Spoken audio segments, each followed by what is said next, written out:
Shalom saudara-saudara, selamat pagi semuanya. Baik saudara, hari ini kita akan kembali lagi belajar firman Tuhan. Kita baca lagi dari kitab Yosua pasal pertama ayat yang ke-8. Dikatakan begini saudara, janganlah engkau lupa memperkatakan kitab Taurat ini, tetapi renungkanlah itu siang dan malam, supaya engkau bertindak hati-hati sesuai dengan segala yang tertulis di dalamnya. Sebab dengan demikian perjalananmu akan berhasil dan engkau akan beruntung. Nah saudara-saudara, Alkitab mengatakan dengan jelas, Tuhan berkata kepada Yosua supaya kita tidak lupa, kita selalu konsisten untuk terus memperkatakan kitab Taurat ini, merenungkannya siang dan malam. Apa yang saudara pikirkan, apa yang kita perkatakan. Kalau saudara ingin mengalami kehidupan yang berkemenangan, kehidupan yang berkelimpahan, kehidupan yang mengalami jalan bukan pada jalan kematian tapi pada jalan kehidupan. Kehidupan yang terus akan mengalami kenaikan demi kenaikan. Maka Alkitab mengajarkan, Tuhan berfirman kepada Yosua saat itu, janganlah engkau lupa untuk memperkatakannya, janganlah engkau lupa untuk merenungkannya.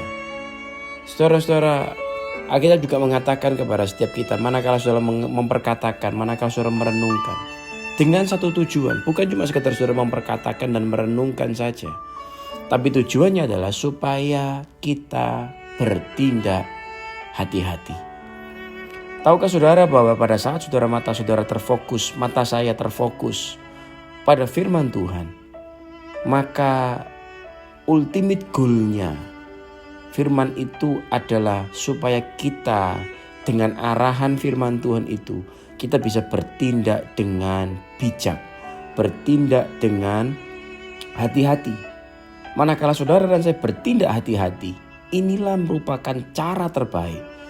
Kehidupan kita akan mengalami kemenangan, akan mengalami keberuntungan, akan mengalami keberhasilan. Bertindak hati-hati. Seringkali kita membaca firman bukan untuk kita lakukan, tetapi hanya sekedar untuk supaya kita tahu, atau hanya sekedar untuk melakukan kewajiban agama kita. Ini tentunya tidak akan membawa faedah apapun.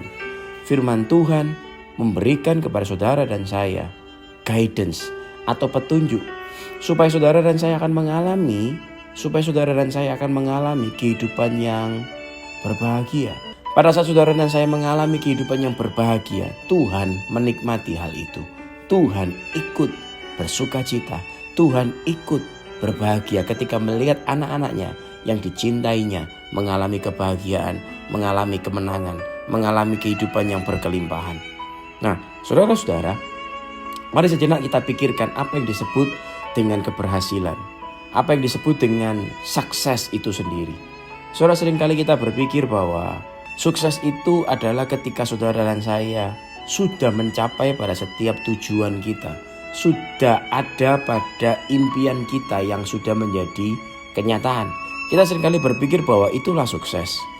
Tapi saya mau beritahu kepada saudara, saudara dan saya memulai karena apa yang sudah kita selesaikan di pikiran kita.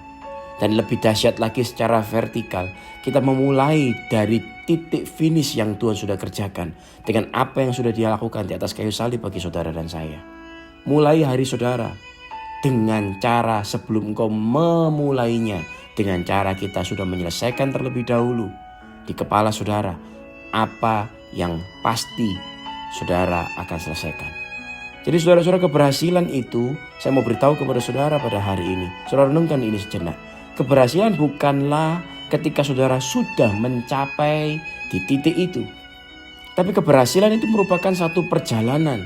Nikmati perjalanan saudara sementara engkau berjalan. Ketika goal-goal jangka pendek saudara pada hari itu engkau sudah melakukannya, maka itulah sesungguhnya disebut dengan engkau sudah berhasil. Janganlah saudara memiliki satu mindset, apabila aku sudah mencapai tujuanku, maka aku sudah berhasil dan aku akan bersuka cita. Saya ambil contoh saudara. Ketika saudara dan saya membuat sebuah goal untuk kita membuat sebuah roti, maka yang disebut saudara dan saya berhasil bukanlah pada saat roti itu sudah jadi berhasil menjadi roti yang enak. Tapi pada saat saudara dan saya mengikuti tuntunan dari resep yang saudara akan produksi.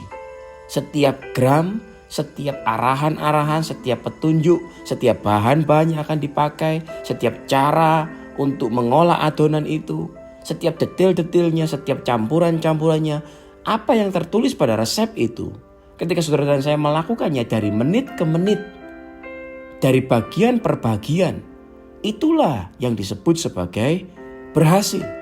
Keberhasilan-keberhasilan kecil yang saudara dan saya capai dalam hidup kita, ketika saudara melakukannya dengan sukacita dan saudara terus melangkah, itulah yang akan membawa kita pada keberhasilan yang pada akhirnya, yang seringkali di otak kita identifikasi itu sebagai keberhasilan, sebagai sukses. Saudara-saudara, pesan yang ingin saya sampaikan kepada saudara hari ini melalui firman Tuhan adalah, ketika keberhasilan proses itu sedang terjadi, ketika saudara sedang taat pada setiap resep cara membuat roti itu, maka saudara dan saya sesungguhnya sudah berhasil. Ketika saudara dan saya sudah berhasil, keberhasilan hari demi hari, menit demi menit, jam demi jam pada hari ini, sesuai dengan rencana yang Tuhan sudah taruh dalam hati saudara, saudara sudah berhasil. Bersukacitalah dalam hal itu. Bersukacitalah, bersyukurlah, Tuhan terima kasih bahwa pasti perjalananku akan mencapai pada tujuan. Perjalananku pasti akan berhasil. Keberhasilan-keberhasilan kecil yang saudara rayakan, yang saudara bersukacita, yang saudara berkata, yes Tuhan terima kasih engkau baik, itu akan membawa kita pada keberhasilan yang saudara tetapkan dalam hidup saudara. Seringkali orang tidak menyukai proses keberhasilan-keberhasilan kecil, meminta langsung instan tanpa keberhasilan-keberhasilan kecil, keberhasilan-keberhasilan yang dicapai dengan setia. Orang tidak akan pernah mencapai keberhasilan apapun dalam hidupnya saudara. Saudara-saudara dicintai Tuhan, yang kita semua dikasihinya. Milikilah hikmat ini, milikilah mindset ini. Tidak ada keberhasilan besar tanpa keberhasilan-keberhasilan kecil. Dan sesungguhnya menurut firman Tuhan katakan bahwa keberhasilan-keberhasilan kecil itu, itulah yang disebut sebagai perjalananmu. Perjalanan kita akan berhasil. Itulah yang Tuhan janjikan. Ketika kau setia pada perjalananmu, kalau kita berbicara tentang perjalanan, artinya kita terus tetap melangkah, menit demi menit, jam demi jam, hari demi hari, bulan demi bulan, minggu demi minggu, tahun demi tahun, menuju pada tujuan setiap saudara dan saya.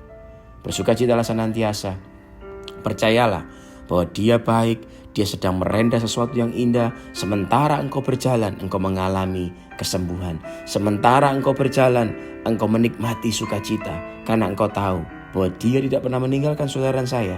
Tetap tinggal dalam firman-Nya, tetap lakukan supaya kita bertindak hati-hati. Itulah tujuan utama saudara membaca firman. Membaca firman tanpa engkau bertindak tidak ada gunanya.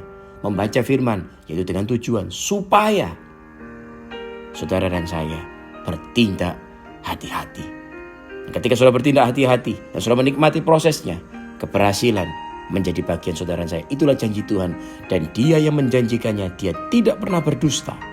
Dia pasti mengenapi, Dia pasti melakukannya, dan backup surga ada bersama dengan saudara. Dia menyertai kita. Dia akan menuntun kita melalui tindakan kita, melalui keinginan kita, melalui perasaan kita, melalui kehendak kita. Semua yang kau lakukan, Dia akan kerjakan bagi hidup saudara dan saya. Dia Tuhan yang mengasihi kita. Amin saudara, Tuhan memberkati setiap kita.